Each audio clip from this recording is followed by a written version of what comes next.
Why, morning, Rhoda. Morning, Daddy. Up and dressed and ready for the day? Wearing your best perfume? Yes, I am, Daddy. Today's the day of the big picnic. I hope there's a breeze on the water. Miss Fern says there always is. Miss Fern always says it never rains on the 1st of June. Don't count on it. Are you leaving today, Daddy? That's right, I am. Back to Washington and the Pentagon and that climate of coddled eggs. I like coddled eggs. You like everything. You're just too good to be true. How long are you gonna be gone? Sealed orders, darling. All I know is I'll be back as soon as I can. Now, what will you give me for a basket of kisses? I'll give you a basket of hugs. Oh. I like your hugs. I like your kisses, Daddykins. You're so big and strong. Oh, I'm going to miss you. The General does not have one pretty girl on his whole staff. I wish you didn't have my daddy. I'll miss you every day. Will you write to me? Do you want me to? Of course I do. Then I'll write to you every day. Then every time I write to your mother, I'll include a note just for you. Will you really? Really and truly. And if the General tells a good joke, I'll make sure you get an official report. Oh, Daddy, that won't be very often. You better send the bad ones, too. I will. I'll make sure I'll write to both my sweethearts. That is, of course, if someone makes a mistake and starts a shooting war, and then we'll all have to go underground. Would you go underground if there was a war? Yes, I would, and by gum, I'd go fast. You said by gum because I was here. That's right, I did. Darling, take care. Oh, I will. Every day I'm away, and well, I'll make sure I'll wire you as soon as I get on the ground. Make sure you both take care of yourselves. We will. Oh, that's Monica and Emery. They wanted to say a last goodbye to you. Oh, sure. Is it all right? Yes, it's perfect. Braids and all. Come on in, Emery. Come on in, Monica. Just the effusive neighbors from upstairs, darling. Have to be in on everything. Have no lives of their own, so we live other people's. I speak for my brother as well as myself, because when I'm around, he never gets a chance to speak. There, I've said enough. Say something, Colonel. Well, I guess it would have to be goodbye. My taxi's here, and, well, I don't want to rush through traffic. Well, don't worry about your two pretty girls, Ken. We'll keep an eye out for them, and if one of them starts to look peaked, we'll send up smoke signals. I'm counting on you, Emery, and on Monica. Goodbye, Kenneth. Goodbye. Well, sweetheart, this is it. Goodbye, Big Eyes. Goodbye, Daddy. I promised myself I wouldn't come down, but No, sweet. It's just another empty month or two. We'll get through them somehow. I'll take these.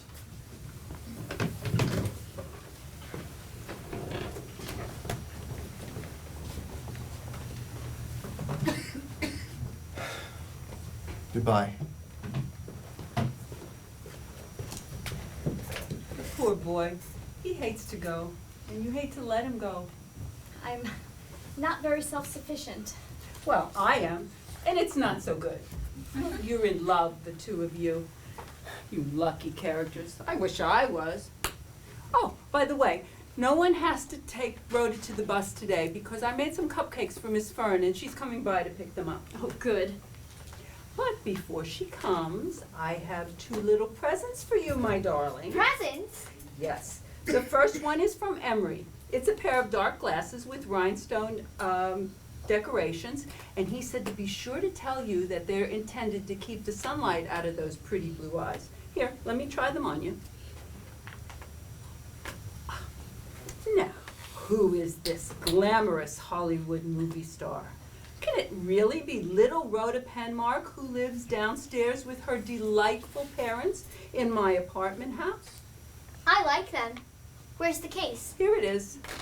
And now for the second present, which is from me. This was given to me when I was 10 years old.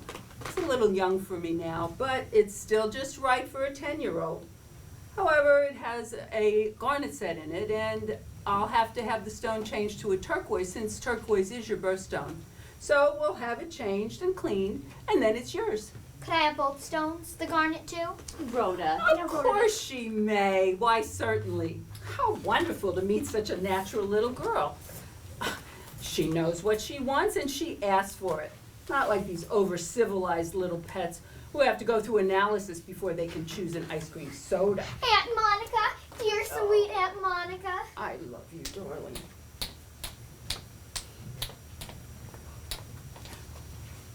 Would you like to put this in your box until I can find a place for you to get it clean? Of course.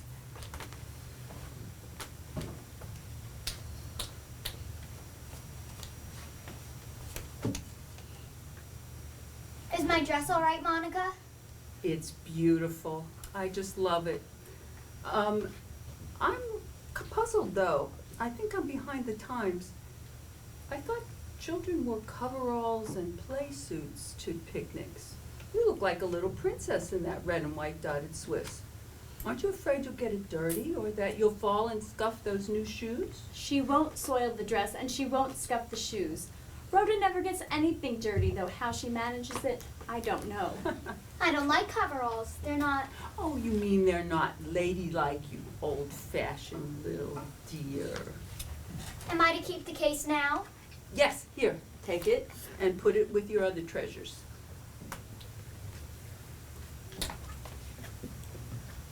I'll put it with my glasses. Leroy! Good morning, Mrs. Penmark. I know it's early, but it's my day to do the windows on this side. Yes, Leroy, you may start Excuse me. in the bedroom. Morning.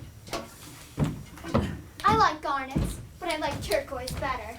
Oh, you sound like Fred Astaire tapping across the room. What do you have on your shoes? I run over my heels, and Mother had these iron pieces put on so they last longer. I'm afraid I can't take any credit. It was Rhoda's idea entirely. I think they're very nice. They save money. Oh, you penurious little sweetheart. But I'll tell you one thing, Rhoda. I think you worry entirely too much when you're not the very best at everything. That's one of the reasons Emery and I wanted to give you some presents today. You wanted that penmanship medal very much, didn't you? It's the only gold medal Miss Fern gives, and it was really mine.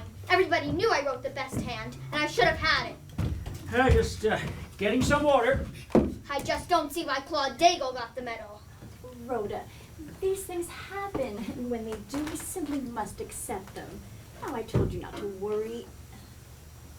I'm sorry. I know you don't like people pawing over you. It was mine! The medal was mine! Oh, Rhoda, I told you to forget the whole thing. I won't! Leroy, have you taken leave of your senses? I guess I was just in a hurry. Oh, Leroy! I'm sorry, Mrs. Breedlove. Leroy, Excuse me. I own this apartment building. I employ you. I've thought of you as emotionally immature, prone to irrational rages, a bit on a psychopathic side, but in light of this, I can see that my diagnosis was entirely too mild. You're definitely a schizophrenic with paranoid overtones. I've gotten very tired of your discourtesy and surliness, and so have all the people that live in this apartment building. Now, my brother Emery has wanted to discharge you, but I've kept you on with misgivings, but I'll protect you no longer. It wasn't his fault. It was an accident. I'm sure it was. He meant to do it! I know Leroy well. It was no accident, Christine. It was deliberate. The spiteful act of a neurotic child. He meant to do it! You made up your mind when you went through the room. Rhoda. I was looking at you when you made up your mind to wed us. I'm just Leroy! clumsy. I'm just Please, clumsy. please. I've lost all patience with you. Go on, get on with your work. Yes, ma'am. He has the mind of an 8-year-old, but he has managed to produce a family, so I keep him on. Oh, that'll be Miss Fern.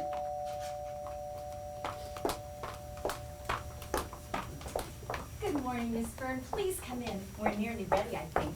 I'm a bit ahead of time, as usual. Oh, Miss Fern, the old scatterbrain forgot that she doesn't cupcakes upstairs. Rhoda, will you come up and help me bring them down? Yes, of course I will. They're all packed. Good morning, Miss Fern. That's a perfect curtsy, Rhoda. Thank you, Miss Fern. She does such things well? She does everything well, as you must know better than I. Well, as a person, does she fit in well at the school? Let me think. In what way, Mrs. Penmark? Well, Rhoda's... I don't quite know how to say it. There's a mature quality about her that's disturbing in a child. My husband and I thought that at a school such as yours, where you believe in discipline and old-fashioned values, might perhaps teach her to be more of a child. Yes, I see what you mean. In some ways, in many ways, Rhoda is the most satisfactory pupil the school has ever had.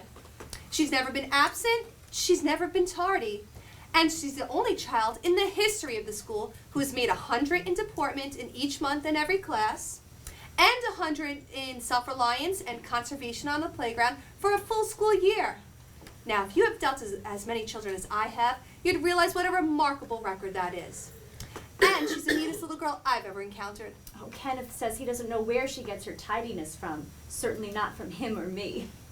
And she has many good qualities. She's certainly no tattletale. Oh? One of our children broke a window across the street, and we knew that Rhoda knew who it was. When we questioned her about it and told her it was her duty as an honorable citizen to report the offender, she just went on eating her apple, shaking her head, denying she had any idea. All the while, she was looking us over with that pitying and calculating look she sometimes has. Oh, I know that look so well.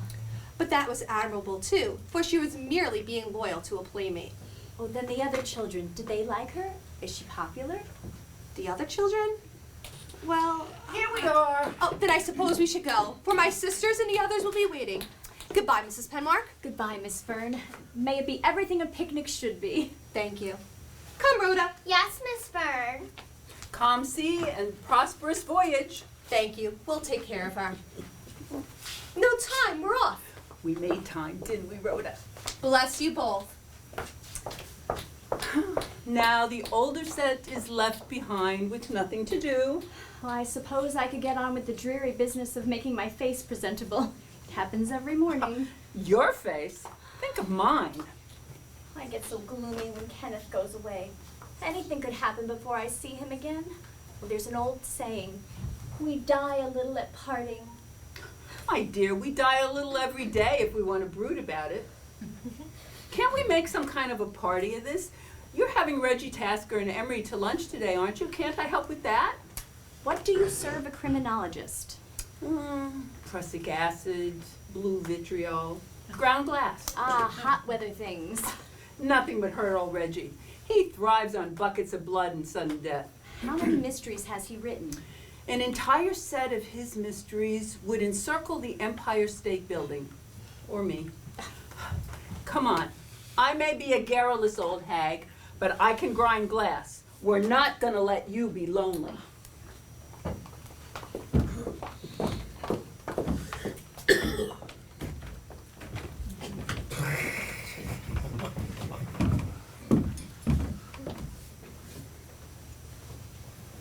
Monica Breedlove. She thinks nobody knows nothing but herself. Well, I can show that bitch plenty. That's young, floor-fed Mrs. Penmark. She don't get enough of what she needs. I could give it to her. Rhoda now. Oh, she is a smart kid. Yes, almost as smart as I am. Sees right through me, and I see right through her. By damn, she is smart.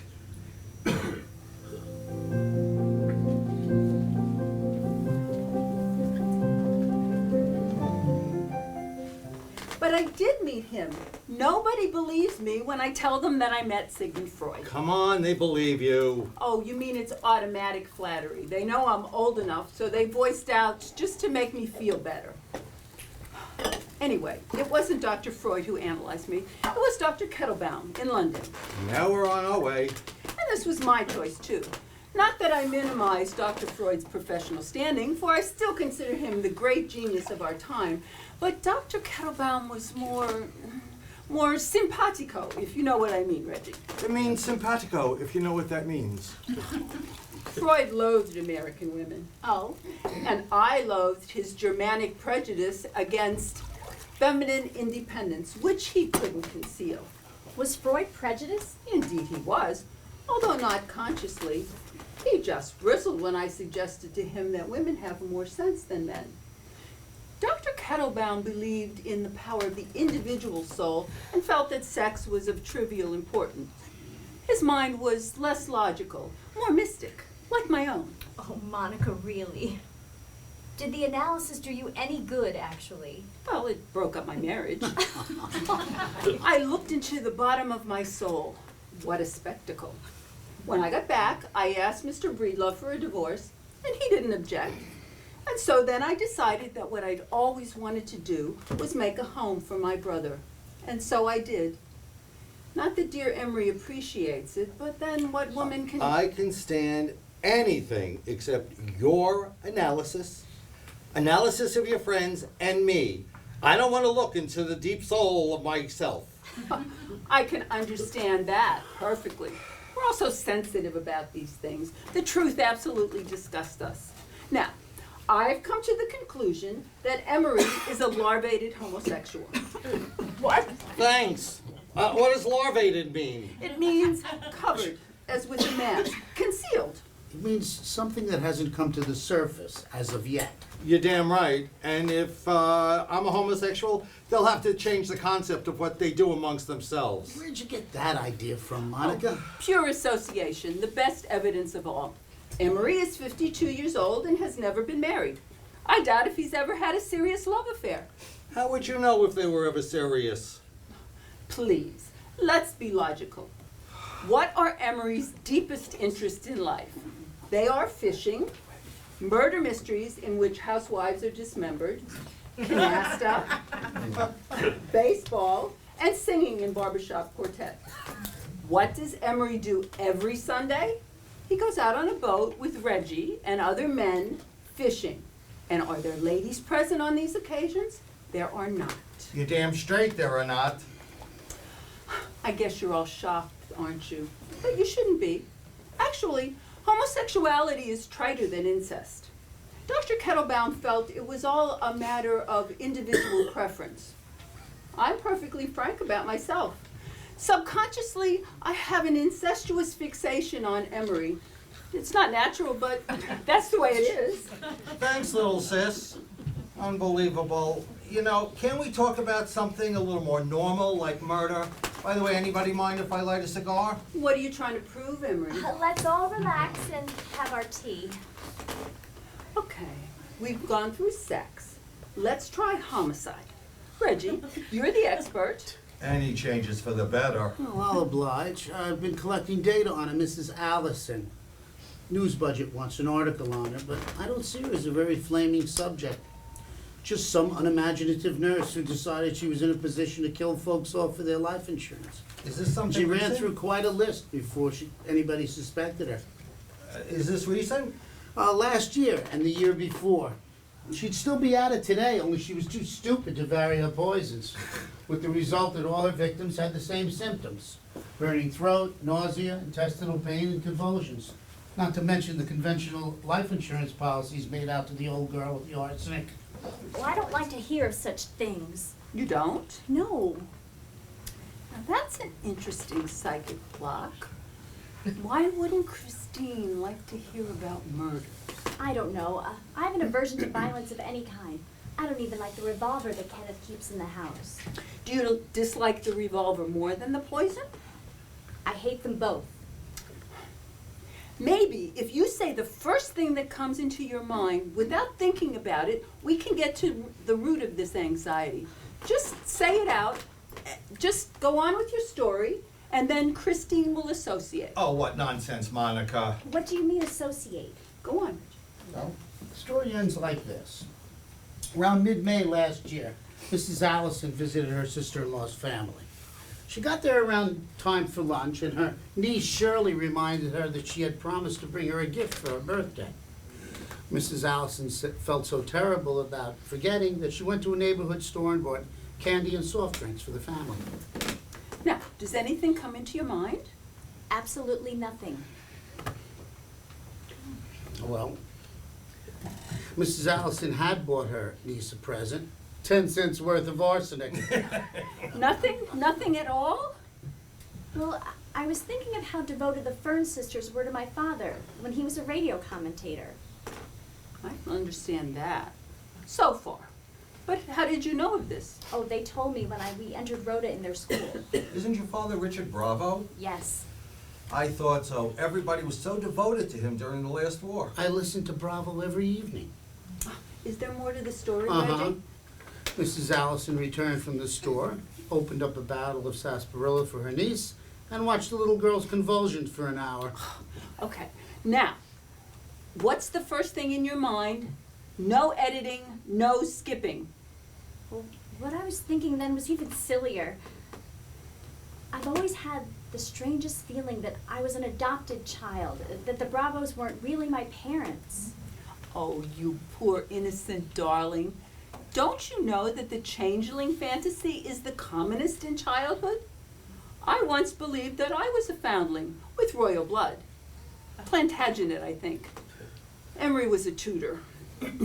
But tell me, have you always had this feeling that you were adopted? Yes, always. But no evidence. Well, only that I dream about it. Ooh, what kind of dreams? Oh, Monica, must I tell you my dreams too? I'd rather hear about the murder story. All right, we'll hear more from Reggie and then more from Christine. Monica, why do you always have to dig into everybody's lives? You're such a ghoul. Of course, isn't everybody? Furnish the final details, Mrs. Reggie. Allison rushed back to town on an urgent errand. She hadn't paid the policy on the premium on Shirley's life, and this was the last day of grace. That was stupid. Allison was screwed, but there have been some real artists in her line. Some really gifted operators like Bessie Denker. Bessie never made a mistake, never left a trace, never committed the imperfect crime. Excuse me, what did you say? Bessie Denker, the most amazing woman in the annals of homicide. She was beautiful, she was brainy, and she was ruthless. Never used the same poison twice. Her own father, for example, died of rabies, supposedly contracted from a mad dog. Just so happened, Bessie got all his money. Did you say Bessie Yes. Denker? Yes. Excuse me, I think she's had enough of this. Maybe we could talk about something else? Well, we certainly could. And we will. But I'm still puzzled about... Oh, no. Tell us more about Dr. Kettlebaum. Monica has three things on her mind. Sex, psychiatry, and pills. Sex and psychiatry are synonymous, and we've covered that. So let's go to pills. By pills, Emery means the modern pharmaceutical discoveries that have revolutionized medicine since 1935. If you took them, Emery, you'd be a better man. I should have looked at this before. I have a lecture date at 3:30, and I won't be much ahead of time if I leave now. Will you forgive me for filling the air with horror stories, Mrs. Penlock? Oh, you must forgive me. I've got some sort of phobia or mania. I get quite unreasonable when I hear about such things. I'm sick of the bloody stuff myself. I just keep on with it to make a living, so let's be friends, eh? Yes, of course. Good night, Monica. Good night, Bluebeard. Bye, Reggie. I'll see you Sunday. The redfish are running. Oh, good. I was just noticing the time. The news should be coming on. Do you mind, Christine? Oh, of course not. I'll just clear these things. I'll lend a hand. Oh, thank you. Nothing more important has happened for many years in the field of foreign affairs. I interrupt this broadcast to... I've been asked to announce that one of the children on the annual outing of the Fern Grammar School was accidentally drowned in the bay this afternoon. The name of the victim is being withheld until the parents are first notified. More news of this It tragic can't be affair is Rhoda. expected Rhoda momentarily. is too self-sufficient of a This child. is It's some station poor, WND confused child in afraid of their Tallahassee, shadow. bringing It you the absolutely most cannot be news. Rhoda. Brought to you by Pickett's Hardware, best for your home needs. To return to local affairs, I am now authorized to give the name of the victim of the drowning at the Fern School picnic. It was Claude Daigle, the only son of Mr. and Mrs. Dwight Daigle of 126 Willow Street. He appears to have fallen into the water from an abandoned wharf on the Fern property. It is a mystery how the little boy got on the wharf, for all the children have been forbidden to play near or on it. But his body was found off the end of the landing, wedged among the pilings. The guards who brought up the body applied artificial respiration without result. There were bruises on the forehead and hands, but it is assumed that these were caused by the body washing against the pilings. And now, back to the national news. poor boy. That poor child. They'll send the children home immediately. They must be on their way now. That'll be the end of the picnic. I don't know what to say to her, Monica. Rhoda's 10. I didn't know about death or didn't touch me closely until I was much older. The teacher I adored died and, well, my whole world changed and darkened. We'll go now, dear. This is no time for well-meaning friends to be looking on from the sidelines. And you'll meet it better alone. I'm positive of that. Yes, you will, dear. This is between you and Rhoda now. No one else can help you. Yes, I suppose so. I don't know what to say to her, Monica. She'll have missed lunch, so I'll make her a sandwich. Children get shocks like this all the time. Life is a grim business. We'll be upstairs if you need us. Thank you for being here. Thank you both.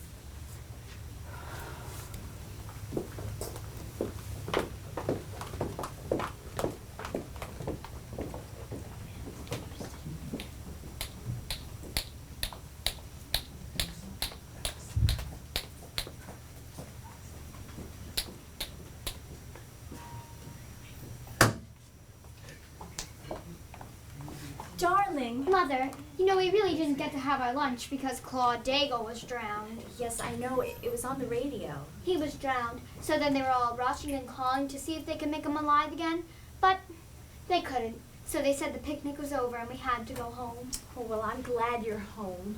So, could I have a peanut butter sandwich and milk? Did you see him, darling? Yes, they put a blanket over him. Oh, did you see him taken from the water? Yes, they laid him out on the lawn and worked, but it didn't help. Oh, I want you to get those pictures right out of your mind. I don't want you to be worried or frightened. These things happen sometimes, and when they do, we simply must accept them. I thought it was exciting. So, could I have a peanut butter sandwich?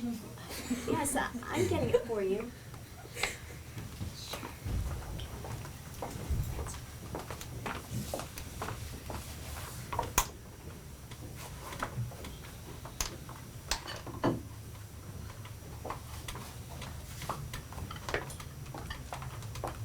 Here you are, dear.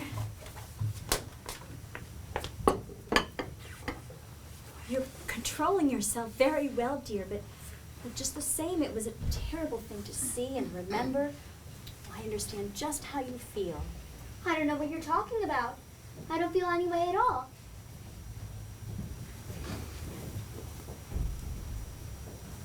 Were you naughty? Why, no, Mother. What will you give me for a basket of kisses? I'll give you a basket of hugs.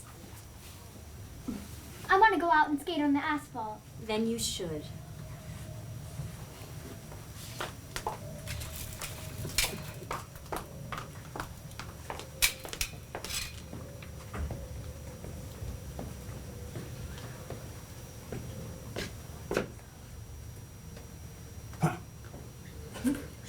How can you go out and have fun when that little schoolmate of yours is still damp from drowning in the bake? You know, it seems to me like you should be in your room crying your eyes out. Either that or burning a candle in a blue cup. Bye, Mother! Bye, Rhoda. If you ask me, I don't think you even feel sorry for what happened to that little boy. Why should I feel sorry? It was Claude Dago got drowned, not me.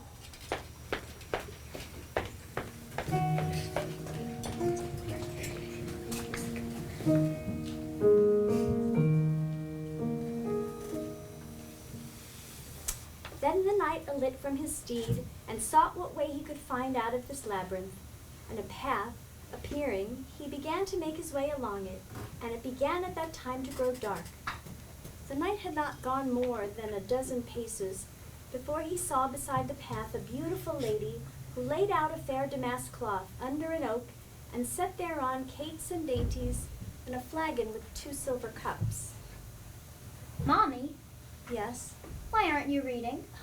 I'm just thinking, I guess. What about? The accident? Partly. And my telephone call. All the circuits were busy. What are cakes and dainties? Oh, little cakes, I think. And set thereon cates and dainties, and a flagon with 2 silver cups. Knight, she called. Knight, come eat and drink with me, for you are hungry and thirsty, and I am alone. Did you take your vitamins, dear? I took one before. This is the second. I was saving them because I like the juice. Well, you better take the third one now. You'll be too sleepy.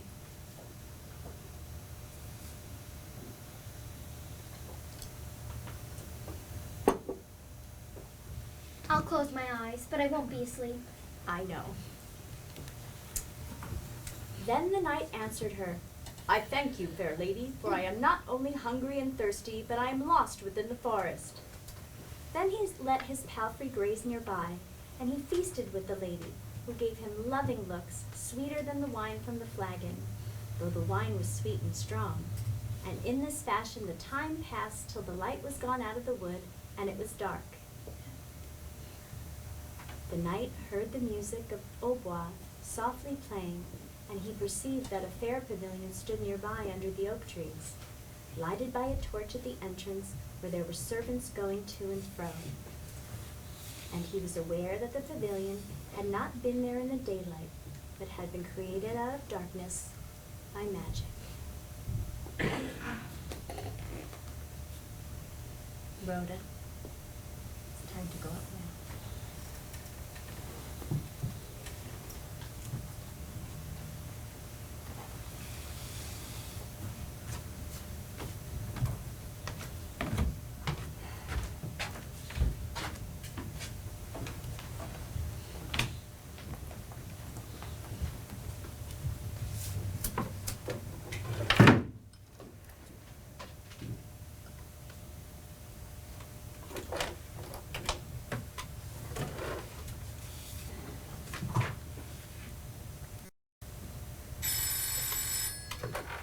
Hello?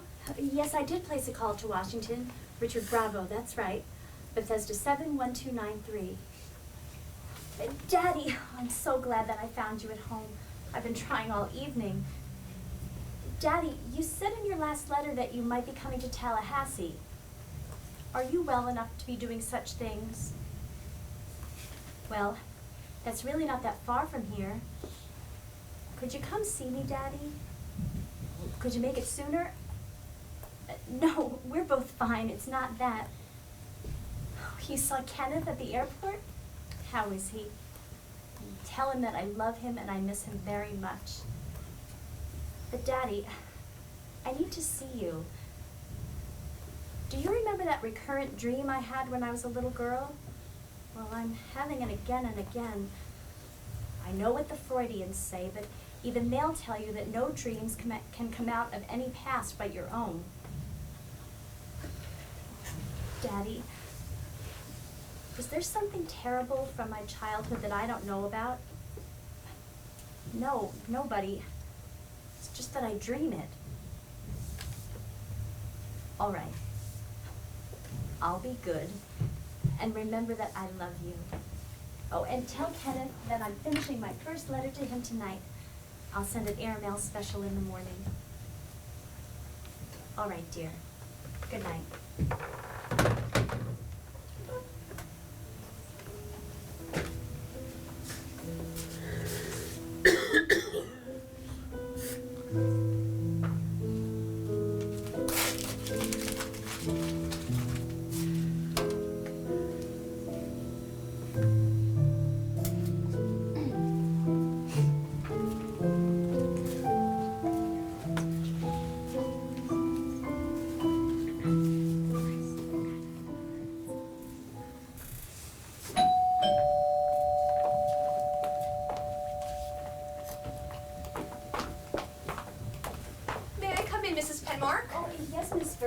Please come in. I meant to call you. I got your message. We are in such distress, all of us at the school, and we've suffered such a terrible blow, having lost one of our children in that way. I'm sure you won't mind us going over and over things. I think we've all been puzzled and worried and saddened. I have never known such a happening to puzzle so many people in so many ways. And I can help so few. I've just come from seeing Mrs. Daigle. Of course, our first thought was with her. The rest of us only touched lightly by this tragedy. She will have to live with it the rest of her days. Yes, I know. I have been to see her several times, and each time she has asked me to find out from you if you have any idea where the penmanship medal might be. Was it lost? Yes. It wasn't found with the body, and it has completely disappeared. I didn't know of this.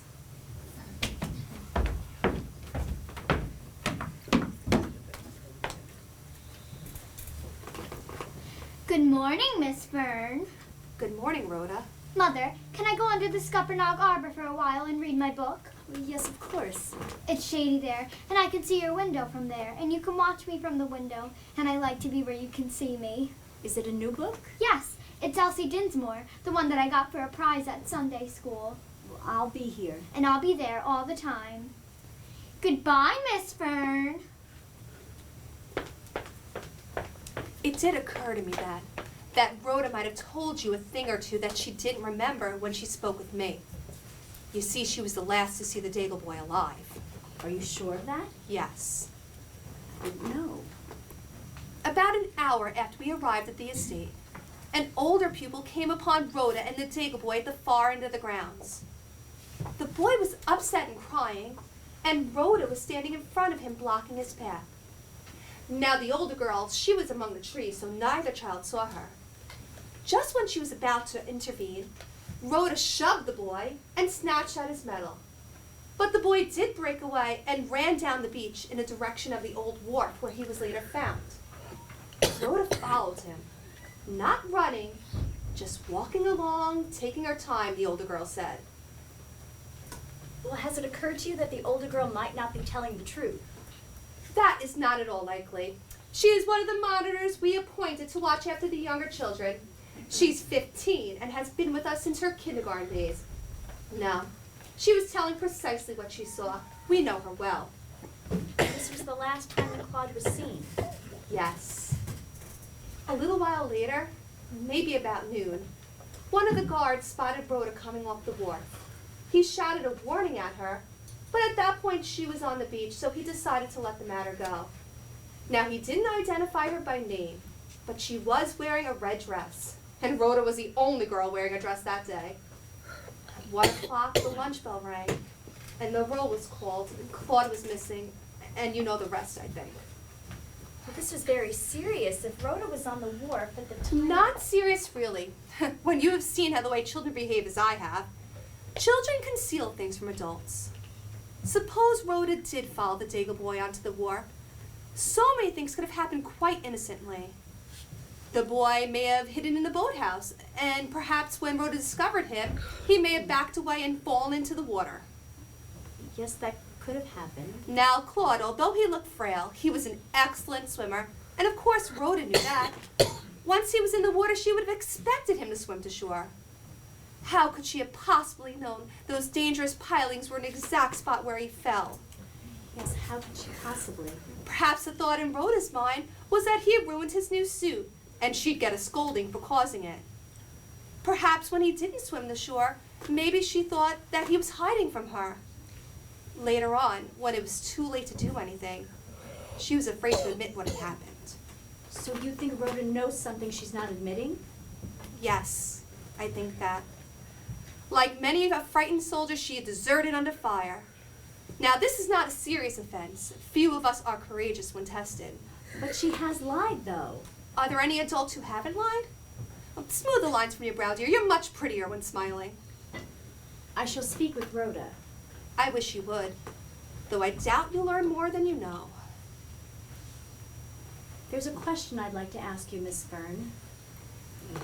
There was a floral tribute at Claude's funeral, sent by the children of the Fern School.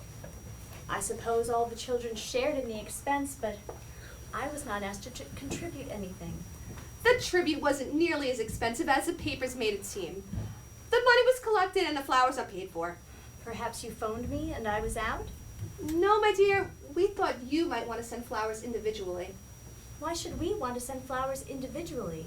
Rhoda wasn't friendly with the boy, and my husband and I have never met the Daigles. Well, you know, there are 3 of us and in a hurry of making decisions. You make excuses for Rhoda, and then you admit that you didn't ask me to help pay for the flowers.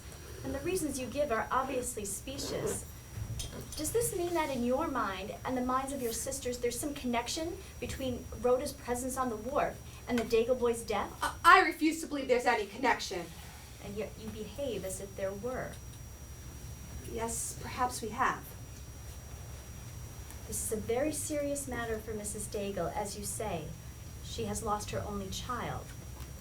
But if there is a shadow over Rhoda because of what has happened, I shall have to live with it, and my husband. And as for Rhoda, she wouldn't be happy at the Fern School next year. No, she would not.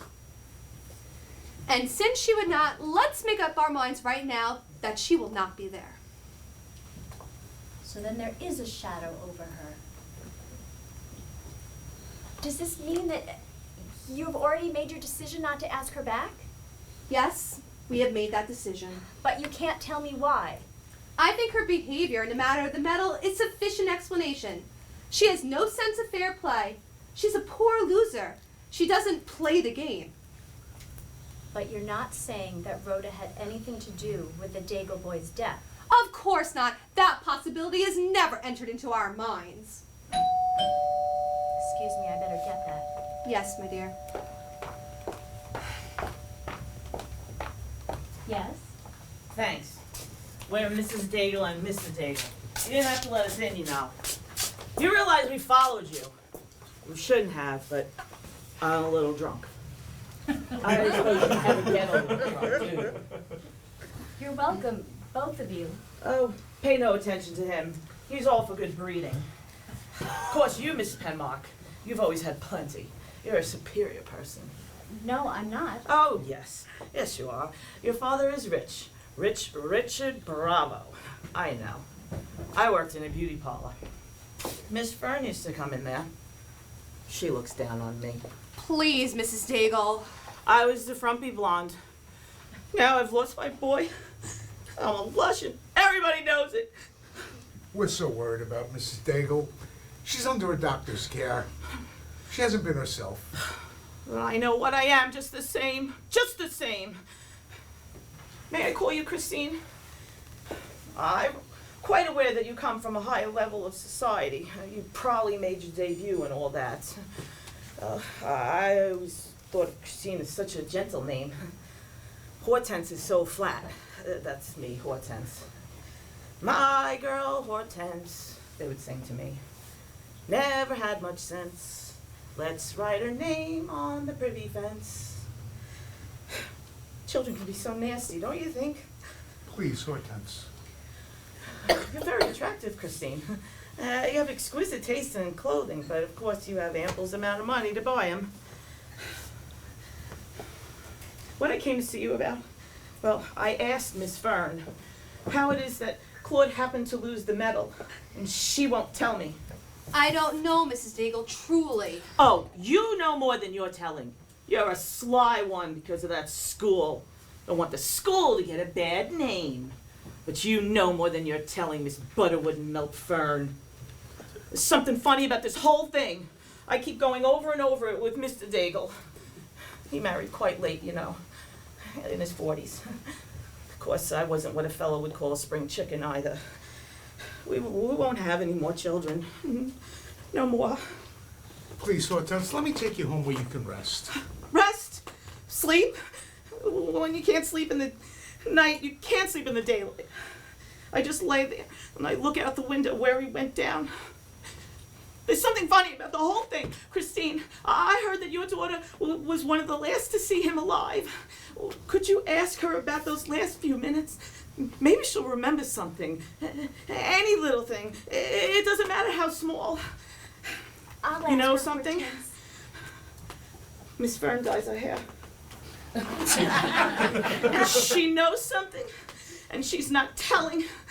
Oh, my poor little Claude, what did they do to you? I'll ask her, Hortense. If only I'd known. Christine, it couldn't have been an accident. I pinned it on myself. It had a lock and on the clasp, but it was no accident. There's something funny about this whole thing.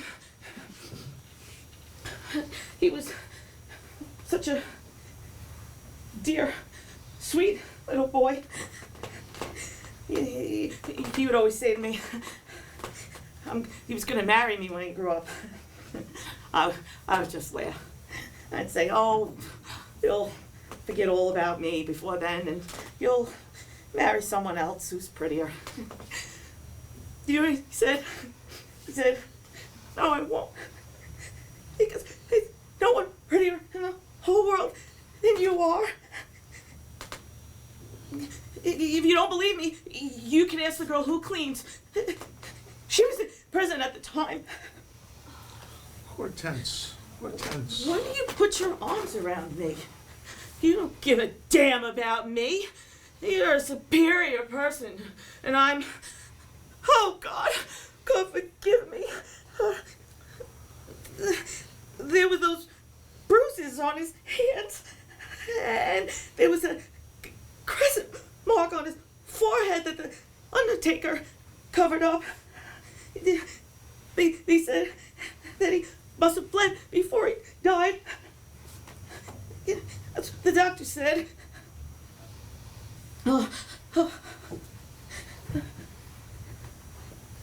I think I better lie down. Hortense, let me take you home. You can lie down there. All right, why not? Why not go home? Goodbye, all. I'm sorry. Oh, who gives a damn what they think? I drink a half bottle of bonded corn in little sips and I'm drunk as all hell! That poor creature. I tried to think of any little thing to tell her, but nothing helps. Nothing will ever help. No. I'll be getting back. Thank you for bearing with her. And with me. I shall question Rhoda. I know nothing can help that poor woman, but I'll do what I can. We both have to do what we can. Goodbye, Mrs. Penmark. Goodbye, Miss Fern. Oh, she'll have to live with it until she dies. Yes. Until she dies. Thank you.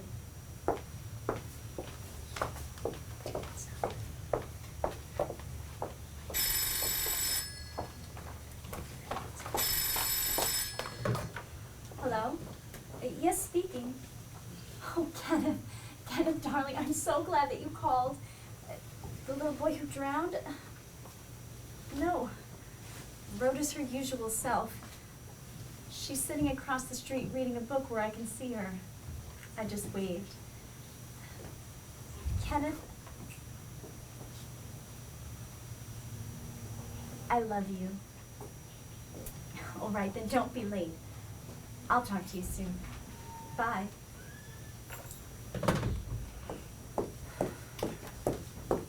Oh, Monica, Oh, I hope you don't mind that I let myself in.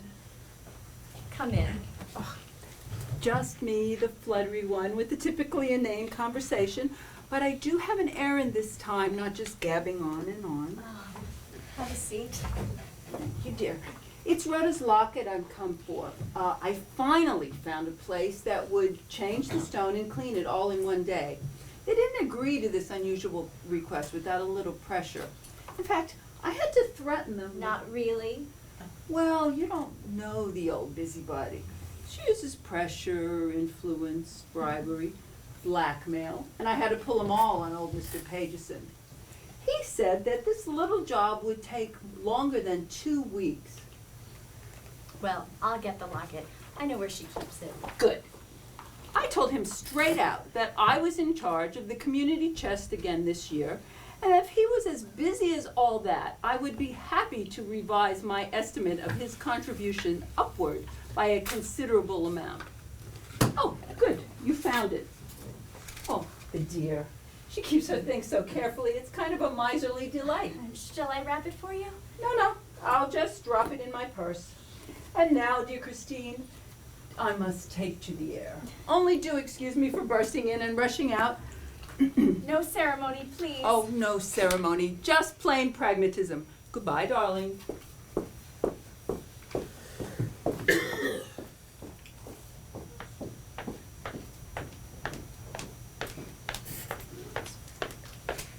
Did you want me to come in, Mother?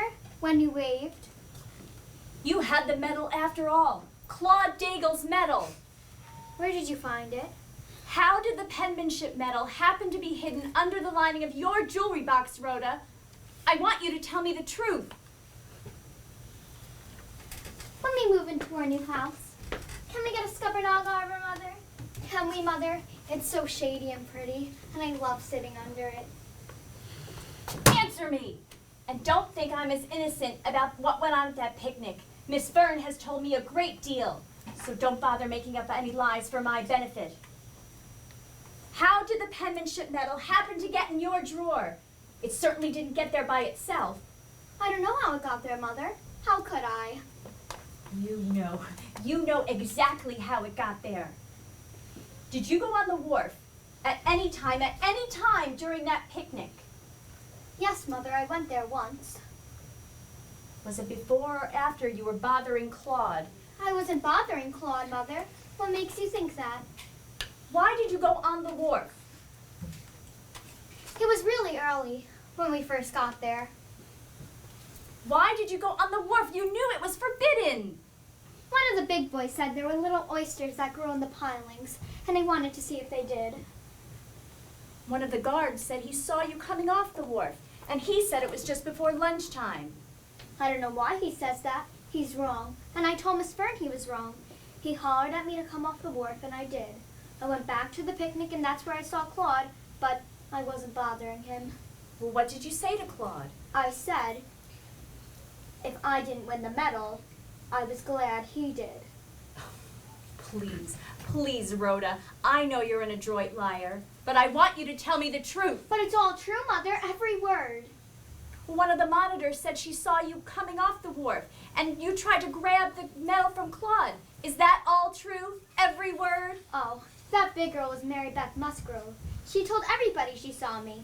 Even Leroy knows she saw me. You see, Claude and I were just playing a game we made up.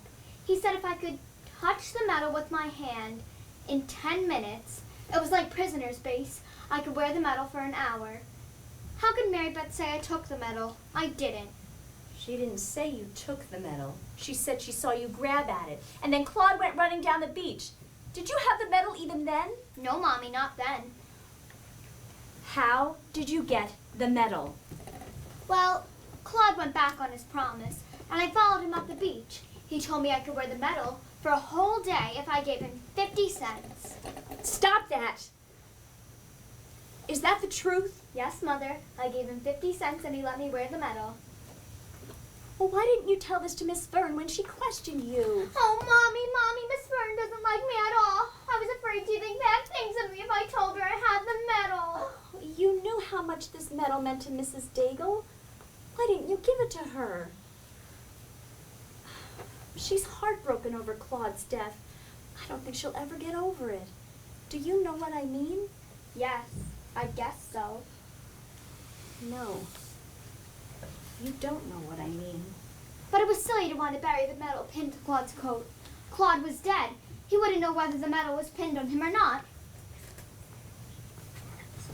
Oh, I've got the sweetest mother.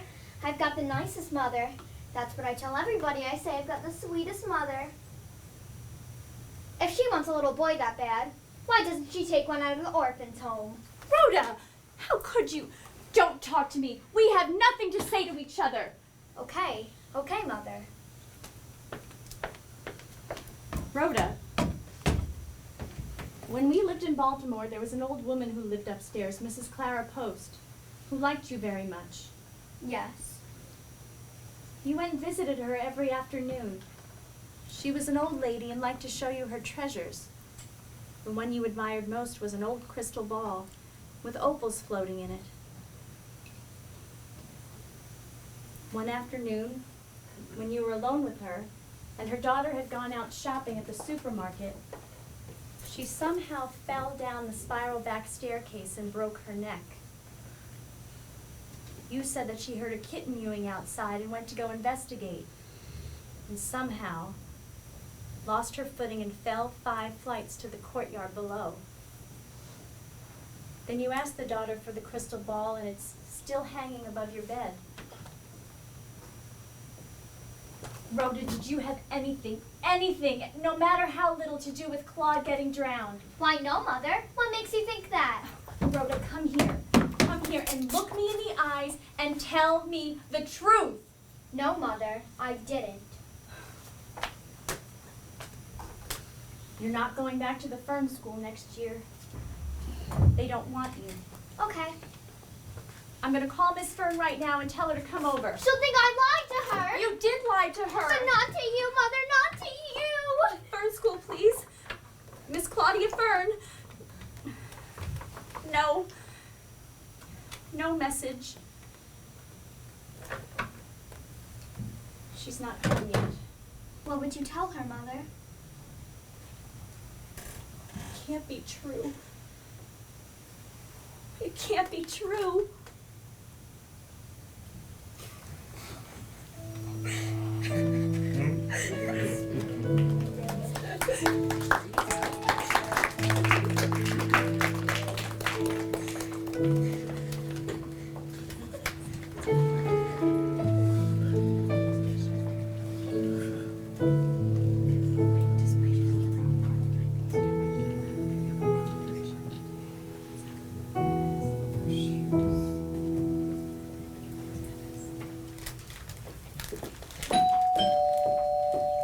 Anybody here? Hello, Aunt Monica.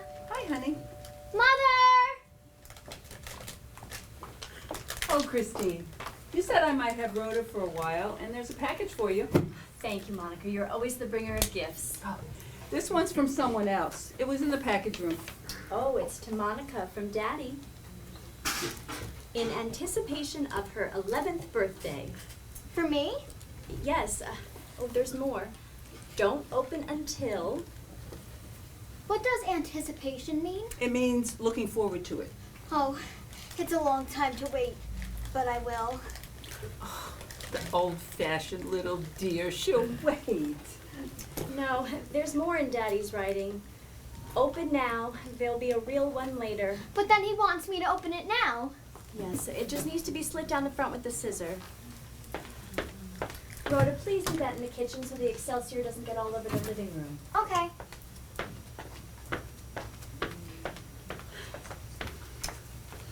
I wish she were mine. Every time I look at her, I wish I had just such a little girl. She's not wanted at the Fern School next year. Why? She doesn't fit in, doesn't play the game. She's a poor sport. The longer I live, the more I see, the less I understand the tight little minds of people like the Fern girls. The truth of the matter is, Rhoda's much too clever, too charming, too unusual for the likes of them. She makes the others look stupid and stodgy. Have one? I seem to have quit. Seem to have. Huh. If I were to quit, you'd hear the repercussions in New Orleans. No, I string along with St. Paul. It's better to smoke than to burn. Oh, by the way, can she have dinner with me today? Oh, of course. I've asked Reginald Tasker for cocktails. I want to talk to him about a little writing I want to try. Oh, good. There's no need for her to be exposed to his strychnines and belladonnas. Rhoda, you're to have dinner with me today. I am? May I bring my new puzzle? You surely may. Is that what it was? It must be the best jigsaw puzzle in the whole world. Leroy! Oh, Leroy, there was a lot of Excelsior. He'll take care of it. Yes, ma'am. Don't bother sweeping the kitchen. I'll do it. It's a map of Asia with all the animals. I have an aversion to cobras, but it's Freudian.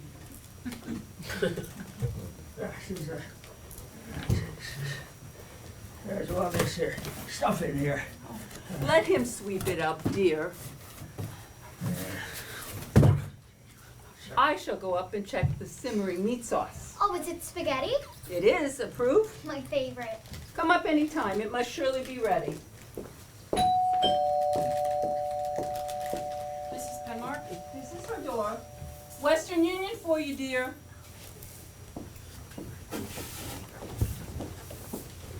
Sign here. Thank you. You're welcome. Well, is it Daddy? Not your daddy this time. Mine. He's coming here. Grandfather? Yes, he'll be here tonight. He can sleep. I think Monica has an extra room. I'm going to go up and ask her. I'll be right back.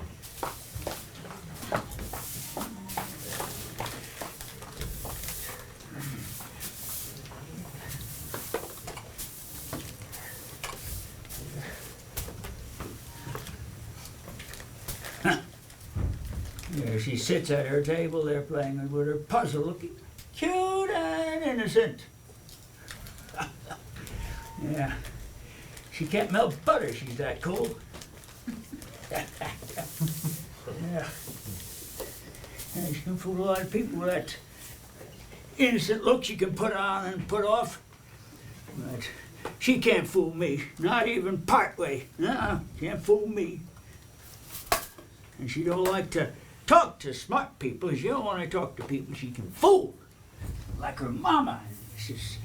Breedlove and Mr. Emery.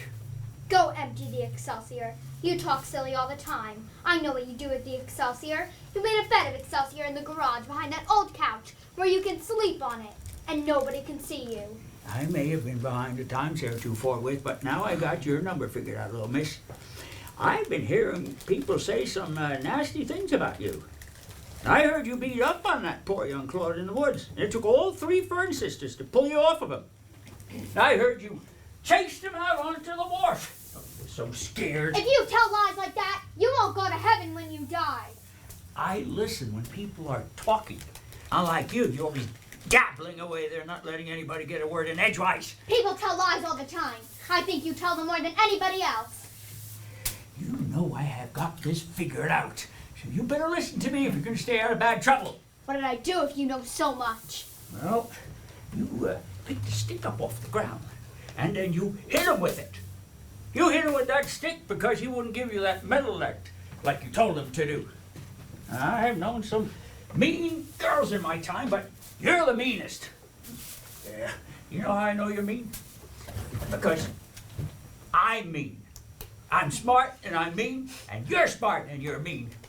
And I never get caught, and you never get caught. I know what you think. I know everything you think. Nobody believes anything you say. You know what you did to that little boy after you hit him with that stick? You rolled him off the end of the wharf among them pilings. You don't know anything. None of what you said is true. Yeah. And you yanked that medal off of his shirt, too. Yes. You know, you aren't such a dumb girl after all. I mean, you did wash that stick real good, and you hid it in the woods there where nobody would find it. You're silly. Oh, I'm silly. No, you're the silly one, because you thought you could wash that blood off. And you can't. Why can't you wash off blood? Well, everybody knows that. Well, the police knows that.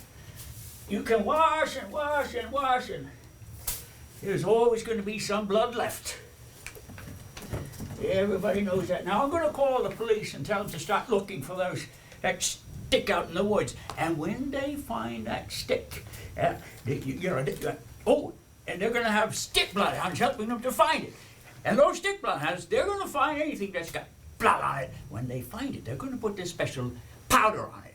And that poor boy's blood is going to show up. It's going to show up a pretty blue color, like a robin's egg. You're scared about the police yourself. Ah, shush. Everything you said about me, it's all about you. Look at you with the powder. Shush.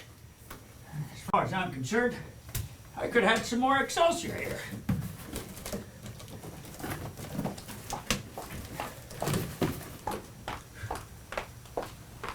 What were you saying to Rhoda? Oh, nothing. We were just, she said this was a big box of Excelsior. You're not to speak to her. If you do, I'll report you. Is that entirely clear? Yeah. I started it, Mama. I said it was a map of Asia with all the animals, and they hardly know where anything is in Asia. Very well. But you're not to speak to her. Yes, ma'am. You're working here in the dark. I think you strain your eyes working on such things. Mother, Is it true that when blood has been washed off any item, a policeman can still find it was there if he puts powder on the place? Will the place really turn blue? Who's been speaking to you of such things? Leroy? No, Mother. It was some men went by the gate in the park. Well, I don't know how they test for blood. I could ask Mr. Tasker, or I could ask Miss Fern. She might know. No, don't ask her. Mommy, Mommy, Mommy. Nobody believes me. I'm your little girl and I'm all alone. It's not a very good act, Rhoda. You might improve it enough to fool some people who don't know you, but at present, it's easy to see through. Maybe I'd better go up and have dinner at Monica's. Yes, she said any time.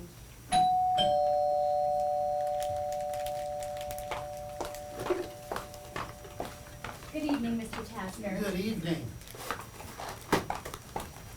Mr. Tasker, this is my daughter, Rhoda. Oh, hello, Rhoda. She's a little sweetheart, this one, isn't she? Thank you. Kind of thing makes an old bachelor wish he were married. You like little girls to curtsy? Best thing left out of the Middle Ages. I'm having dinner upstairs. Oh, the loss is ours. All ours. You may go now, Rhoda. Yes, Mother. Well, that's a little ray of sunshine, that one, isn't she? I've seen her stormy. No doubt. She's gonna make some man very happy someday. What's that smile? Well, since I've called you, I've had a wire from my father. He'll be here tonight. I haven't seen him in a year. Bravo's coming. Yes. Now, there's a man I've always wanted to meet. Well, he may be here presently. He said perhaps for dinner. Good. By the way, if you're thinking of writing mystery stories, Bravo was quite an expert on crime and criminals early in his career. Yes, I know. He could probably help you better than I could. Before covering wars, he covered practically every horror story from Leopold and Loeb on. What will it be? Gin and tonic? Good. I'll have one too. Well, the question that I wanted to ask you was a psychological one. One that hasn't been asked or answered, if it has ever been, until recently. I may not have all the answers. Perhaps no one does. Tell me, the story that I was thinking of writing made me wonder, did children ever commit murders? Or is crime learned gradually and grows as the criminal grows, so that only adults do really dreadful things? Well, I have thought about that. So have several authorities I've consulted with lately. And yes, children do often commit murder. Quite clever ones, too. Some murderers, especially the distinguished ones who are out to make names for themselves, start amazingly early. In childhood? Yes. Amazingly early. Like musicians, mathematicians. Poets develop later. Nothing worthwhile written in poetry until the age of 18 or 20. But Mozart showed his genius at 6, and Pascal, master mathematician by the age of 12. And some of the great criminals were top-flight operators before they were out of short pants or pinafores. But they grew up in the slums, among criminals. They learn from their environment. Well, I'm not sure. I wonder if that could be Father. If it is, I'd like to stay and see him a moment. That's understood. Oh, Daddy! Hello, darling. I'm early. Oh, you're here. You're really here. Yes, I guess I'm somewhat of a truant, but you said you wanted to see me, and I wanted to see you. I'm so glad. Father, this is Reginald Tasker. Oh, one of my favorites. Put you to sleep regularly. Often kept me awake. You've done some incredible research for the Classic Crime Club. Well, I've always felt that the best papers they ever printed were by Richard Bravo. Oh, that old dodo? No. He's written himself out and talked himself out. Now he just drifts around the country writing for a second-rate news service. You're really looking into that offside oil? Well, that's what they have me doing now, but I took off and left them. Well, temporarily anyway. I wanted to see my long-lost daughter here. I've always wanted to ask you if you'd ever consider coming back to the criminology racket. There's been no one like you since you left. Well, all compliments aside, my later books didn't sell as well as my earlier ones, and, well, then the war came along. Now I just write filler. Well, you've written some things that'll never be forgotten. Let's hope. And now your daughter would like to try her hand at it. At writing? She can't even spell. Well, I get lonely without Kenneth here, and, well, I thought I'd work out a little murder mystery in the evening. And you're encouraging this competition? Well, I was rather stumped by her last question. She was asking whether criminal children are always the product of their environment. Nothing difficult about that, little one. They are. Say, can I have some of this wicked-looking mixture you're lapping up here? Oh, yes, sorry, Father. Do you really think they're always the product of environment? Oh, always. I couldn't prove you were wrong, of course, but some doctor friends of mine have assured me that we're spending far too much emphasis on environment and not enough on heredity. They say there's a criminal mind that's born with no capacity for guilt or remorse, born with a brain that would have been considered normal 50,000 years ago. And you believe this? Yes, I do. Well, I don't. I am convinced that there are people, only a few, and certainly very unfortunate, who from the beginning are incapable of acquiring a conscience or moral character. It's as if they were born blind. You couldn't expect to teach them to see. Well, I've heard such assertions, of course, but never really found any evidence behind them. If you encounter a human being without pity or compassion or morals, they just grew up where these things were not encouraged. That's final and absolute. The rest of the stuff you're talking is Tommy-rot. Do your doctor friends have any evidence? Well, they can't prove it, of course, but they say there are such people. There are children born to the best families with all the advantages of education and discipline that are incapable of acquiring a moral conscience or character, moral scruples. And do they look like brutes? Are you sold on this? I want to find out. Oh, sometimes they do. But more often they present a more convincing picture of virtue than normal folks. Like a wax rosebud or a plastic peach looks more real than, more perfect than the real thing. They imitate humanity beautifully. That's horrible. Well, they've done some pretty horrible things and kept on looking sweet and innocent. Well, I'd like to examine the evidence. Until we do, there's really no point in discussing this. Well, I'd like to get into it with you, sir. This clinic that I frequent long ago came to the conclusion that there are bad seeds. Just plain bad from the beginning, and nothing can change them. This favorite murderess of yours, the one you mentioned the other day, is she an instance? Bessie Danker? Was she a bad seed? Well, she may have been, because the deaths occurred so early in her vicinity. Bessie earned the sobriquet of Destroying Angel in early childhood. So she started early. Yes, but the name didn't apply to her until much later on when the whole story of her career came out. But Bessie was lethal and accurate. It's almost impossible to prove murder when the victim dies of rattlesnake venom in Colorado too many diamondbacks ago. And tetanus can be picked up in any barnyard. How did she end? Well, Mr. Bravo knows that better than I do. Oh, no, not at all. I've dropped out of that. I'm in oil now. Tell me, how did she end? We don't want to go into this, sweetheart. Yes, darling, I do. Can't we drop the subject? No, Mr. Tasker, please, what's the rest of the story? Well, that's the mystery. Before the authorities got really roused about her, she disappeared from the Middle West, just seemed to vanish. She had acquired quite a fortune by then. The fellow who seems to know the most about her maintains that she went to Australia. A similar beauty emerged in Melbourne. Her name was Beulah Demarest, and if it was the same person, she didn't have to change the initials on her silver and linen. How could she have killed so many and not left a trace? Well, you did an essay on her methods. You know it better than I. No, I've dropped all that. Haven't read the recent literature. Did she ever use violence? Forgive me, sir, I'll make it short.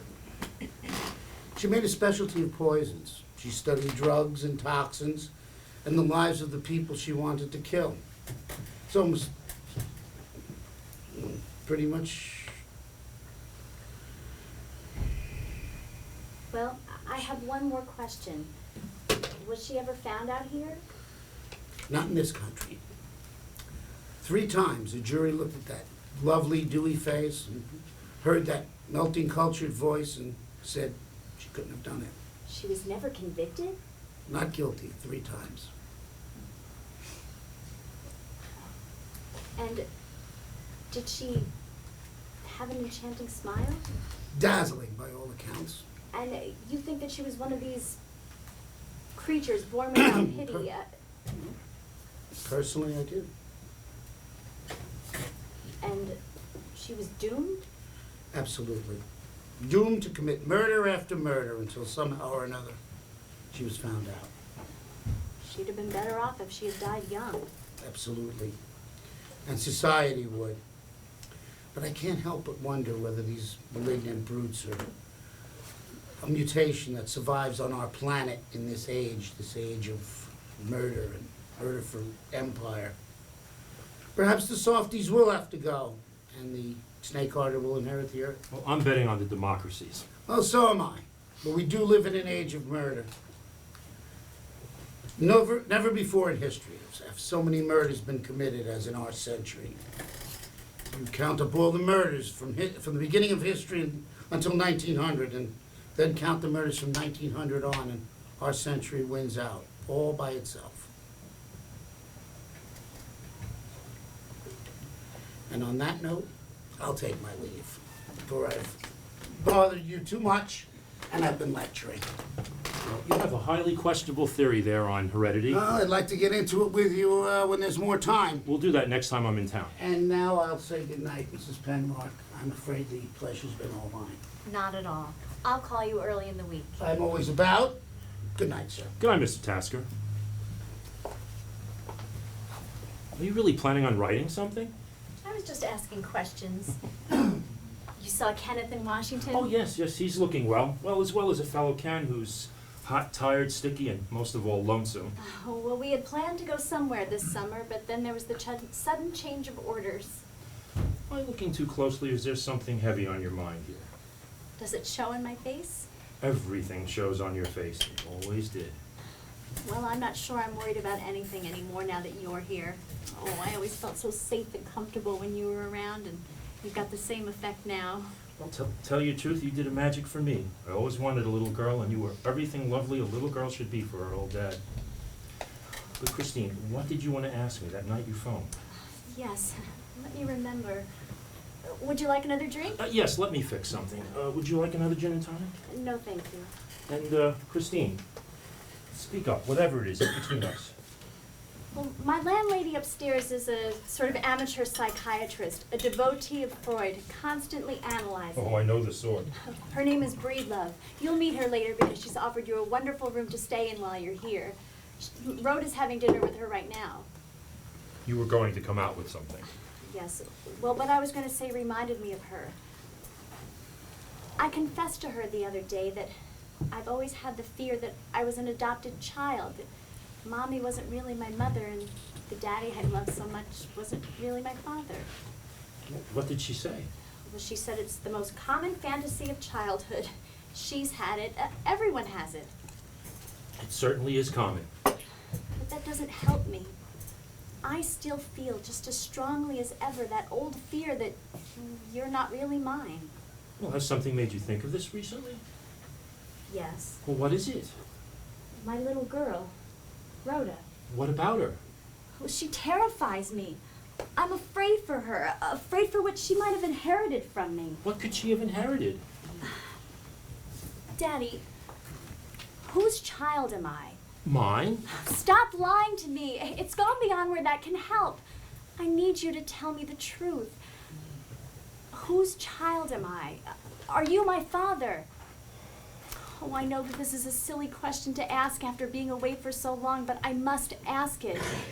For Rhoda's sake and mine. You must tell me. What has Rhoda done? I don't know, but I'm afraid. It cannot be inherited. It can. Oh, Father, you're not well. I'm all right. Just a glass of water, please. Yes. Just a touch of fibrillation. Very normal for my age.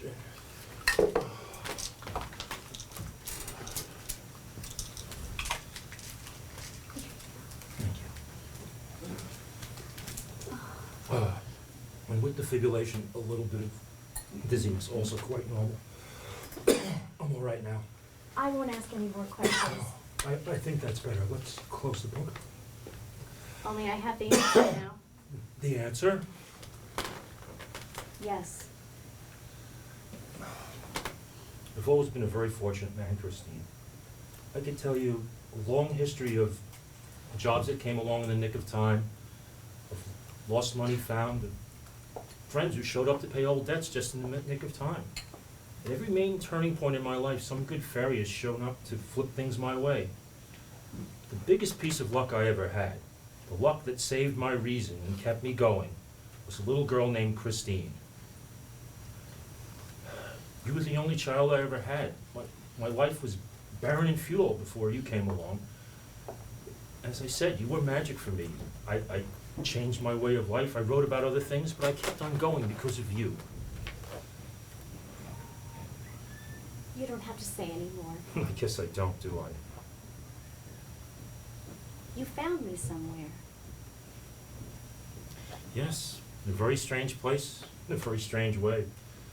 I know the place. Oh, I don't think you could. You were only 2 years old. I either remember it or I dreamed it. What kind of dream? Well, I dream of a bedroom in an old farmhouse out in the countryside where there are orchards. I share the room with my brother. He's older than I am, and then my mother. Could it be my mother? She comes in to take care of him. She's a graceful, lovely woman, like an angel. But I suppose he must have died because afterward I'm alone in the room. I awaken one night terrified, and for some reason I can't stay in that house. It's moonlight, and I somehow get out the window and down to the grass below, and then I hide in the tall weeds just beyond the first orchard. I don't remember much else, except I'm thirsty and I keep eating the little yellow pippins that fell from the tree. When the first morning light hits the clouds, I can hear my mother some distance calling me, but I don't answer because I'm afraid. Is this a dream? Is this just a dream? What name did she call? It wasn't Christine. Could it be Ingold? You remember that name? Yes, it's coming back to me. Ingold! Ingold Denker, Denker. Oh, Daddy, you've concealed something from me all these years. You found me in that terrible place. You found me there. The neighbors found you after your mother vanished. Where she went, I never knew, nor did they. But she had quite a fortune by then. Something panicked her, and she got away quickly, leaving behind a child, the most astonishingly lovely and sweet little thing with the most enchanting smile I've ever seen. I was covering the story for a Chicago paper at the time. I wired my wife to join me. We couldn't resist you. Oh, Daddy. Oh, Daddy. Oh, God, help me. Why didn't you leave me there?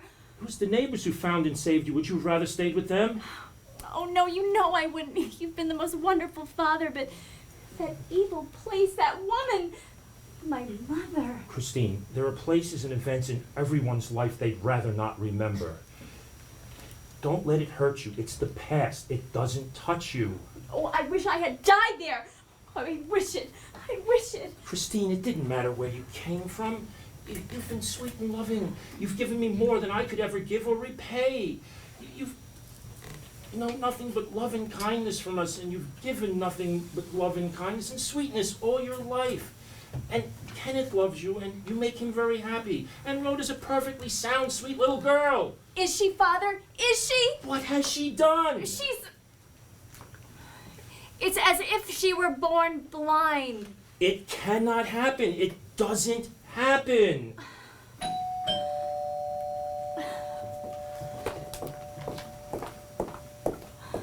Excuse me, please, but Rhoda's finished her dinner, tired of her puzzle, and now she wants a book. We haven't even started yet. And I haven't met Mr. Bravo. How do you do? I'm Mrs. Breedlove, the oversized analyst.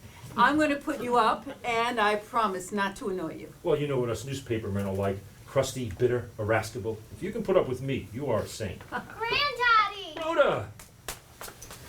Oh, isn't she perfection? Next to Daddy, you look me up best. Why do you look at me? I just want to see your face. You know, Mr. Bravo, these pen marks are the most charming neighbors I've ever had. Now I shall want Rhoda for dinner every night. Mr. Bravo, didn't you write the Fingerprint Chronicles? Yes, I'm afraid I was guilty of that about 20 years ago. I read volume 1 to pieces and wept over the parts that I loved the most until they were illegible. And then I bought another. Oh, I finally met my public. I don't disappoint you? Anyway, I'm large. I love the way you read books to pieces. It's good for the royalties. Oh, it's time that I started our dinner. Yes, maybe I should find my room and get ready for the evening. Oh, I'll take you up if you'd like to go now. If you'd be so kind. It's just the next floor above. Be back, Christine.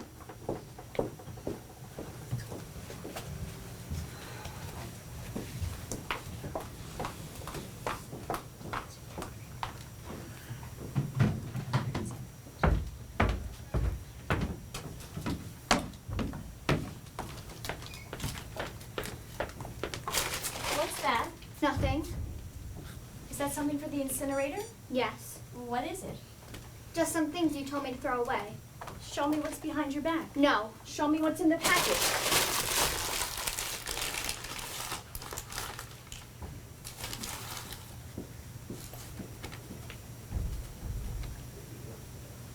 You hit him with one of these shoes, didn't you? Answer me! Answer me! You hit him with one of these shoes! That's how the half moon marks got on his forehead and hands. Answer me! Tell me the truth! I hit him with the shoes. I had to hit him with the shoes. What else could I do? Do you realize that you murdered him? It was his fault. If he had given me the medal like I told him to, I wouldn't have to hit him. Tell me what happened. Start from the beginning and tell me what happened. I know you killed him, so don't make up any lies. I can't, Mother. I can't tell you. Rhoda! Tell me what happened. Tell me now. He wouldn't give me the medal like I told him to, and that was all. So he ran away from me and I followed him onto the wharf. He said, I told him that I'd hit him with my shoes if he didn't give me the medal. He said no, so I hit him the first time. He took off the medal and gave it to me. And then what happened? Well, he tried to run away, so I hit him again. He kept on crying and making a noise, and I was afraid somebody would hear. So I hit him with the shoes. I hit him harder this time, and he fell in the water. Oh my God, oh my God. What are we going to do? Oh God, what are we going to do? I've got the sweetest mother. I've got the nicest mother. That's what I tell everybody. I say I've got the sweetest. How did the bruises get on his hands?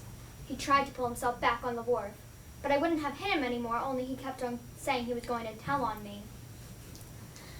Mother, please don't let them hurt me. I won't let them hurt you.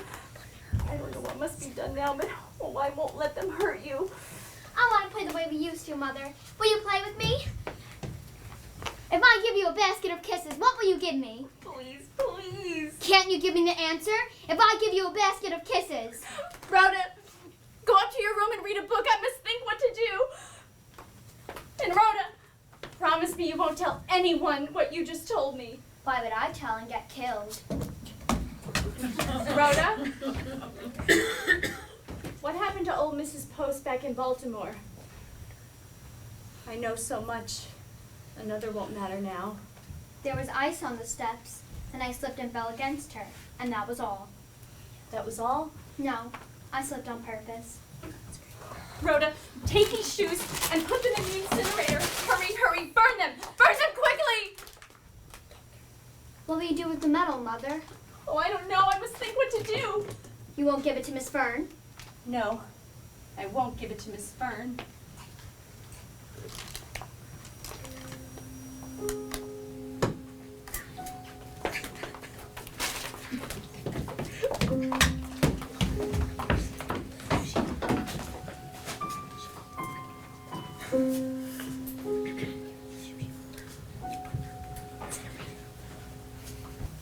Leroy!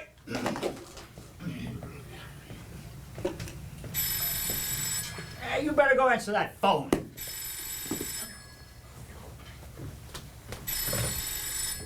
Hello? No, Mr. Bravo isn't here. He's upstairs. Yes. Yes, I could write down the number. Yes, sir. Okay, I'll tell him. Goodbye.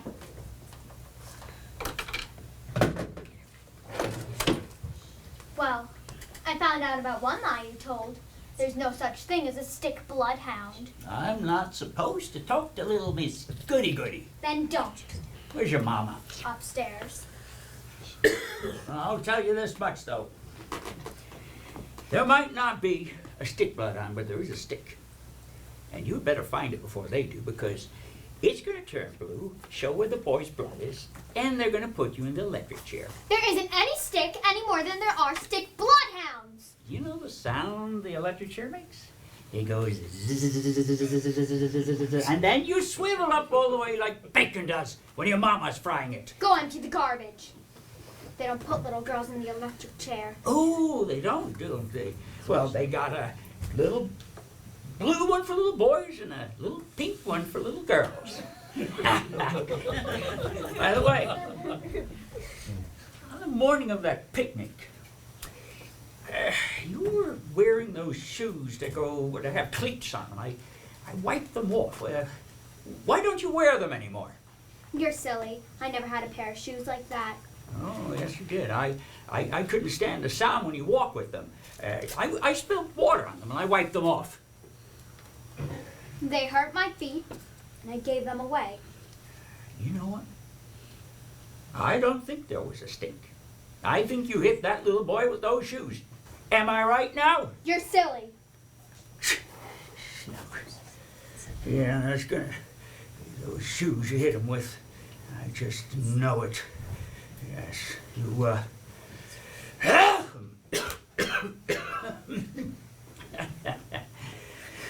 I'm convinced you hit him with those shoes there. And I'm not silly. I got it all figured out.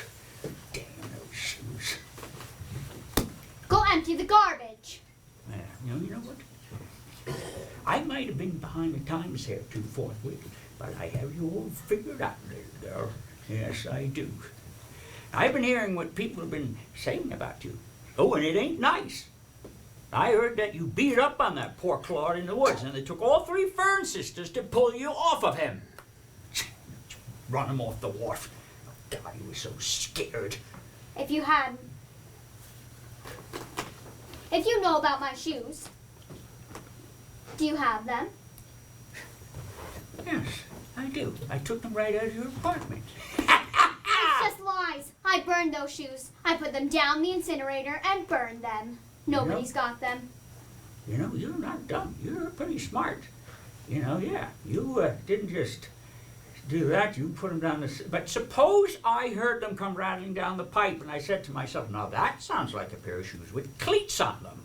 You didn't burn them all the way up like you wanted to. You gotta smoke them a little bit, but that's about it. Yes. Now listen to me and let's see who's the silly one here.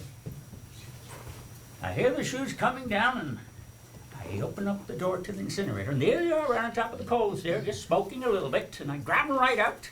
Now you did cinch them a bit, but there's still enough there to turn blue and show that boy's blood. Still enough to put you in the electric chair. Give me those shoes back. Oh, no, I got those shoes hidden where nobody can find them. You'd better give them back. They're mine. Give them back! I'm not going to give those shoes to anybody. See? You'd better give them back to me, Leroy! Oh, God. Yeah. Now I'm going to keep those shoes until...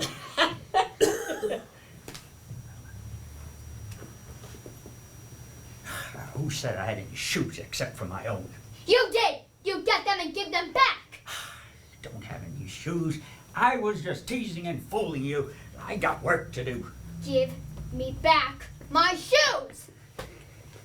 Can't you tell when somebody's teasing you? I don't have your shoes. Give them back! Don't play your piano lesson. I don't have them. Will you give them back? You know what? I was fooling at first. I really didn't think this was true, but I am now convinced you did kill that little boy with your shoes. You got them hid, but you better give them back to me, Leroy. Right here! Quiet! There's somebody in the hall.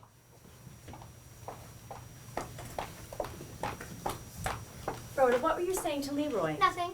I heard you say give them back. He said he had my shoes. I don't have any shoes except for my own. Oh, there's a number there for Mr. Bravo to call. You may go now, Leroy. Yes, ma'am.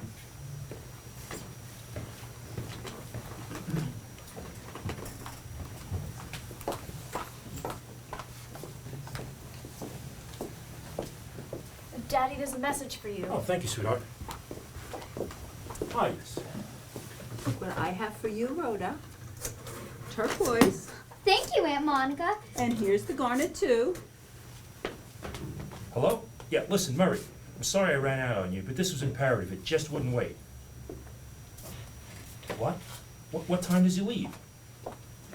Yes, I've had breakfast. If I can get a taxi now, I can just about make it. Yeah, I've never been on the rig. I would love to see it. Remember, Murray, I've never missed a deadline. Yeah, think nothing of it. I'll be gone a couple of days. But I plan on making this my headquarters for the next few weeks, if I may.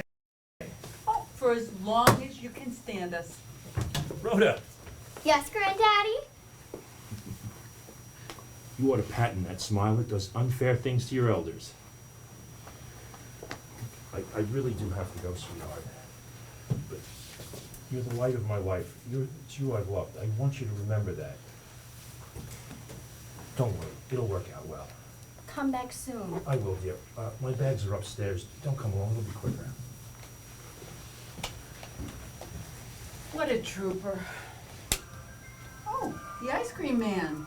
Mother, could I have a popsicle? Yes, there's money in my purse. It's hot today. Yes, the streets seem quite deserted. What are those? Oh, I guess I just wasn't thinking. I'll take them, please.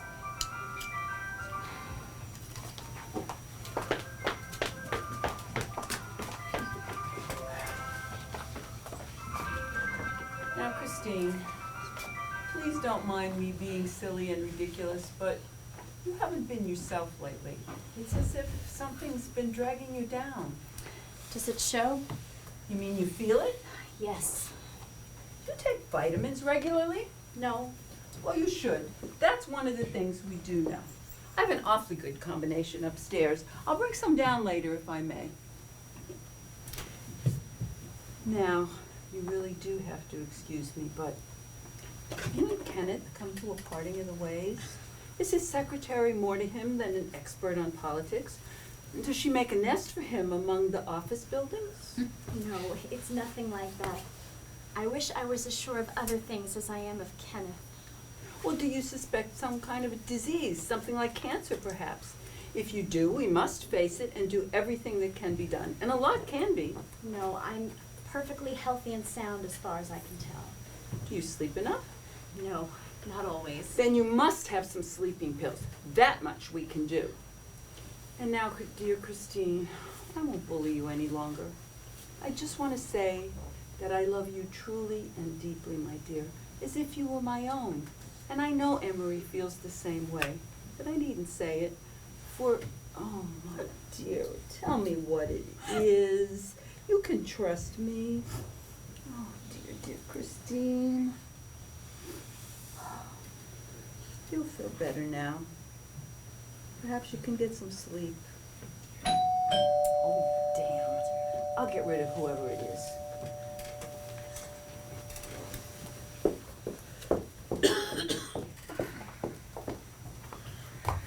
Well, Mrs. Breelove, hi. I know you don't want me here, and I don't want to be here, but I can't stay away, so I got a little drunk, and I came over. Excuse it, please. Hello, Mrs. Daigle. As a skunk. Mrs. Breelove, you know everyone. Knows even me. Welcome. I'm half seas over as a fellow. I just wanted to come over and talk to your little girl. She was one of the last ones to see my Claude alive. Yes, I know. But where do you keep the perfect little lady? I mean, she is so perfect and everyone says so, and where would we keep her? I just want to give her a big hug, and I just want to have a little talk and ask her. Maybe she'll remember something, any little thing. Well, she's outside playing. Huh. I guess I'm just unfortunate. Drunk and unfortunate. She was right outside when I came by, ladies and gentlemen. I don't see her now. She's not there. The perfect little lady doesn't do anybody wrong. That's what I heard. Got anything to drink in the house? Anything at all? I'm not a fussy type. I prefer bourbon and water, but anything will do. Well, aren't we swank? Really, Plezia and Esther. Well, what I came here for was I wanted to have a little talk with Rhoda because she knows something. So I've called Miss Fern on the phone a dozen times, and she just gives me the brush off. She knows something already. Are you all right there? I am not intoxicated in the slightest degree. Please do not talk down to me, Mrs. Penmore. I've been through enough without that. I brought back change, Mother. Very well. Mrs. Daigle would like to speak with you. Oh, this is your little girl. Oh, Claude spoke often of you in such high terms. You must have been one of his closest friends, I'm sure. He said you were very bright in school. You're Rhoda? Yes. Well, come a little closer. Let me get a good look at you. Give Aunt Hortense a big kiss. So, you're the little girl that was with Claude when he had his accident, dear? And you're the little girl that was so sure she was going to win the penmanship medal and worked so hard. But she didn't win it, did you, darling? Claude won it, didn't he? Now, would you say that he won it fair and square, or he cheated? These things are very important to me now because he's dead. Would you say he won it fair and square? Because if he did, why did you go after him for it? Rhoda, if we're going shopping, we'll have to come right now. Mr. Pagerson is going to show us his collection. Right now? Yes, we're late as it is. Come, Rhoda, you can wash your hands upstairs. Oh, I must say. Well, they do have an appointment. Oh, I'm sure they do. Well, practically sure. I didn't realize that Rhoda had so many social obligations. I thought she'd be like any other little girl. And she would mind her mother, stay at home. I'm sorry I interrupted Rhoda's social life. I'm sorry, Christine, and I hope you'll accept my apology. And I'll apologize to Rhoda when I can get an interview with her. You didn't interfere with anything. I didn't plan on contaminating Rhoda in the slightest degree, I assure you. Hello? Yes, hello? Oh, Mr. Daigle. Yes, she's here. Not at all. Did you tell them that I was drinking and making a spectacle of myself? Did you tell them to call the patrol wagon? You heard what I said. I only said that you were here. He's at the drugstore on the corner.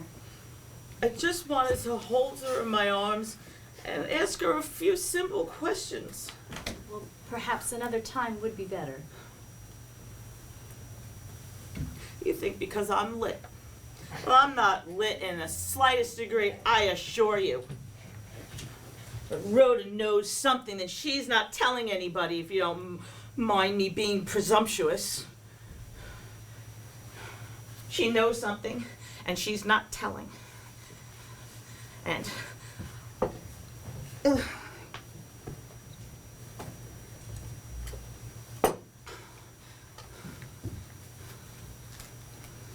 you, my dear, you're looking a little sick and sloppy. You should come over to my house for a free beauty treatment. And if you're short on cash, it won't cost you a nickel.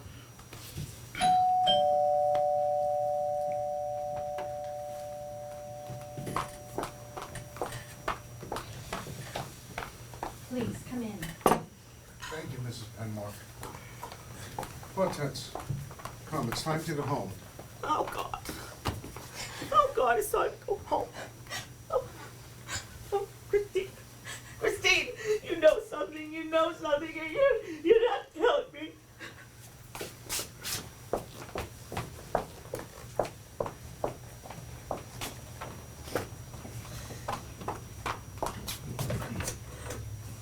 Washington, D.C., please.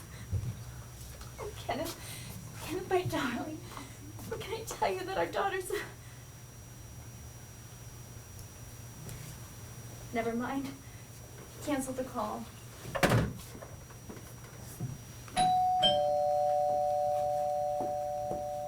Oh, Monica. Oh, sweet. I know I shouldn't have taken matters into my own capable hands, but I couldn't let her paw Rhoda any longer. Mr. Daigle came for her. Here you go, dear. I fear I loosened discipline a little bit. I let her go down for another popsicle. She wanted a second?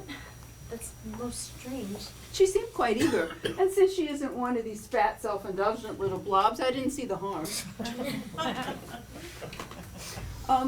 Emery called I forgot. Here's your medicine, your sleeping pills, and your vitamins, both plainly marked. I'll be sure to keep them separate. Emery called while I was upstairs. He and Reggie Tasker are coming by to deliver some fishing equipment that they bought this morning.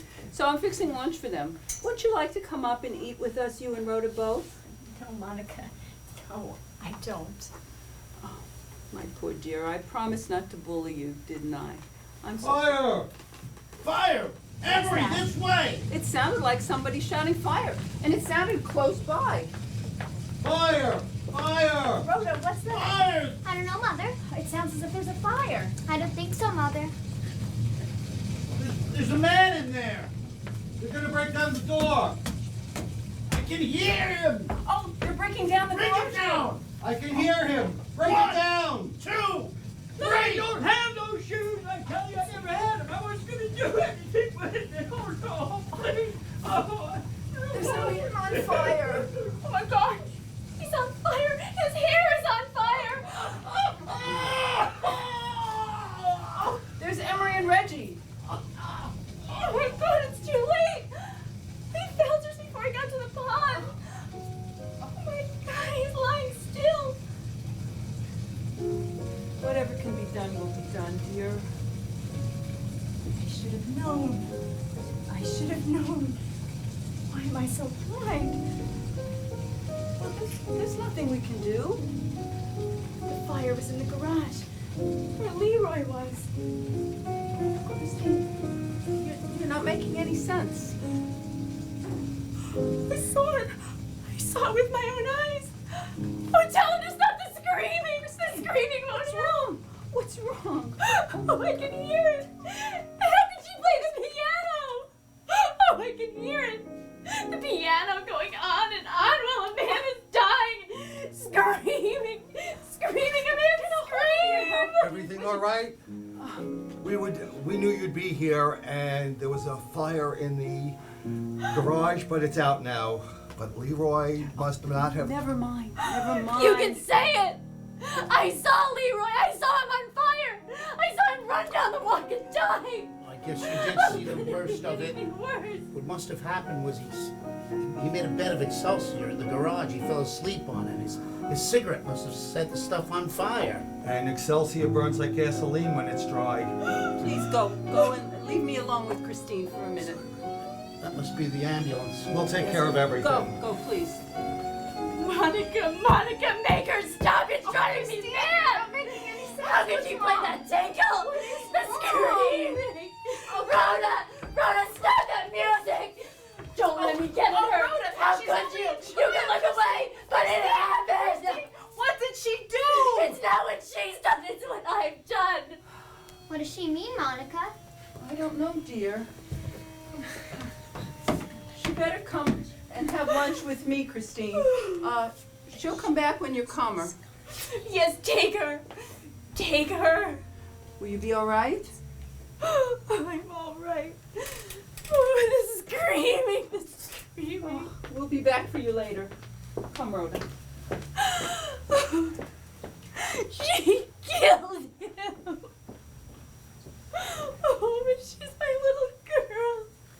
Oh, and I love her. Oh, my baby. My baby.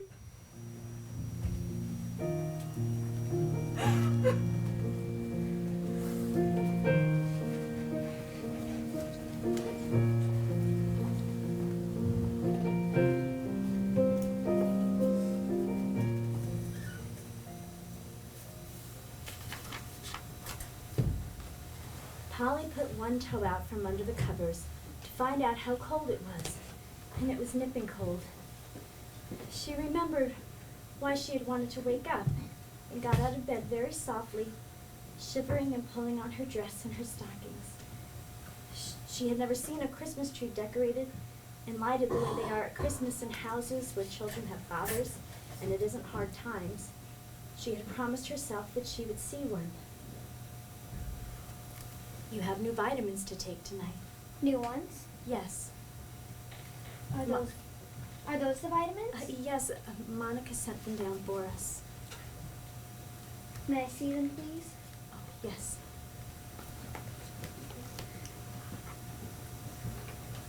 I think Monica likes me. I'm sure she does. Do you love me, Mommy? Yes. Mommy, do you know about Leroy? Yes. You told me to put the shoes in the incinerator, didn't you? Yes. Mommy, did you do something with the metal?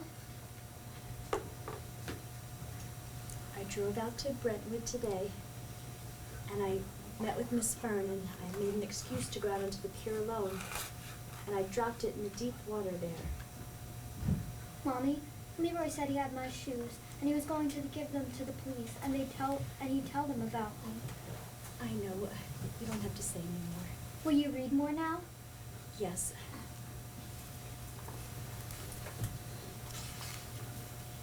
But first you must take these.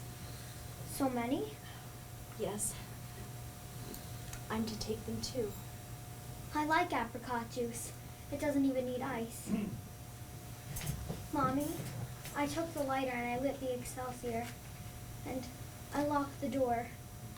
It wasn't my fault, Mommy. I know. It was Leroy's fault. He shouldn't have said he'd tell the police about me and give them my shoes. I know.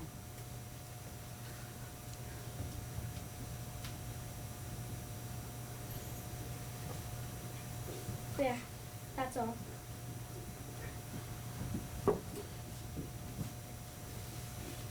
Now will you read to me? Yes. When Polly was all dressed, she found her shawl and crept very quietly out of the room and out the front door. The door creaked, and she waited and listened, but nobody woke up. She closed the door carefully and looked at the bright moon and the shining cold snow. The Carters must have a tree. They lived 2 blocks away, and if they left the curtains open, you could see and look in, if only there weren't any dogs. Polly walked carefully on the hard snow on the walk, keeping the warm shawl close around her. It was further than she remembered to the Carters' house, but she could see that there were lights in the windows. She came near it, only making a little creaking noise on the snow, and stood for a while in front of the house before she dared go near.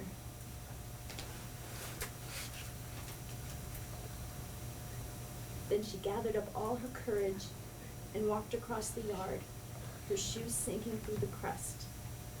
The Christmas tree was right in the front window, and the lights were on in the house, so she could see the fruits and bells and strings of popcorn and candy and the silver star at the top.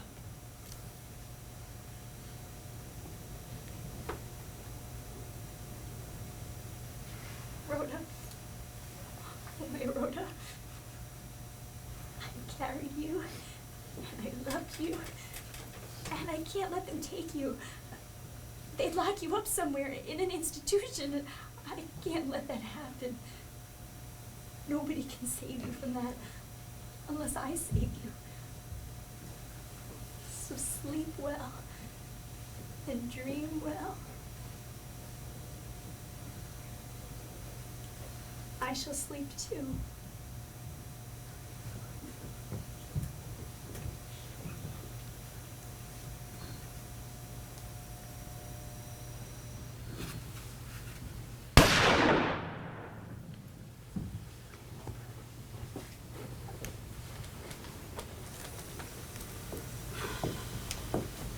I've made coffee if anybody wants it.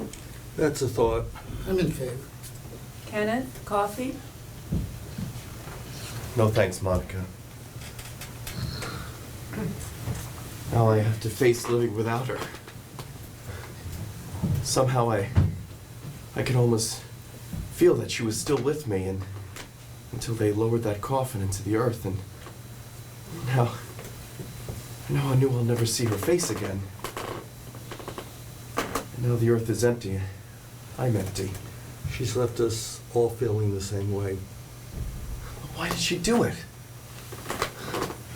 Why in God's name did she do it? She wasn't unhappy when I left. Monica, she was closer to you than anyone lately. Did she say anything? Did she give a reason? I've gone over and over everything she said until I'm almost delirious. I can't find any pattern. And I've talked to everybody that knew her, and there just doesn't seem to be any reason. There was a reason. Christine didn't do anything without a reason. Her father died suddenly, you said? He'd suffered a series of attacks, and I think the news of Christine's death was too much for his heart. She did have some worry or other, but it was about her father. She brooded about the Daigle boy's death and the death of Leroy. Well, she was hysterical after the fire, but that was understandable. When it happened, how did you find her? Did you hear the shot? Yes, we heard it and ran down. She'd obviously planned after she gave Rhoda a deadly dose of sleeping pills, she'd obviously planned that they should die together. Could Christine have been insane? No, we could rule that out. I talked to her not long ago. I mean, she shuddered at my murder cases, but her comments were completely level-headed. No, Christine was not insane. Now I have to go on living without her. I don't know that I will. Nothing helps. Nothing. I don't see life being much good without Christine. The army, promotion, a career. It was Christine that kept me afloat, not any of those things. She was such a wonderful girl. And she left me. Crept away to the earth. And I don't know why. I'm sorry. You can cry if you want to. She was worth it. She didn't want to live.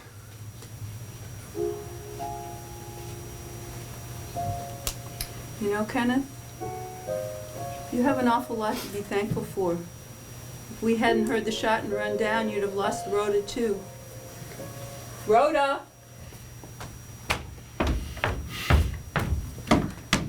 Did you like it, Daddy? I played it for you. Rhoda. My Rhoda. There is still some of Christine left. It's in your smile. I love you, Daddy. What will you give me for a basket of kisses? A basket of kisses? Oh, my darling. I'll give you a basket of hugs. Oh!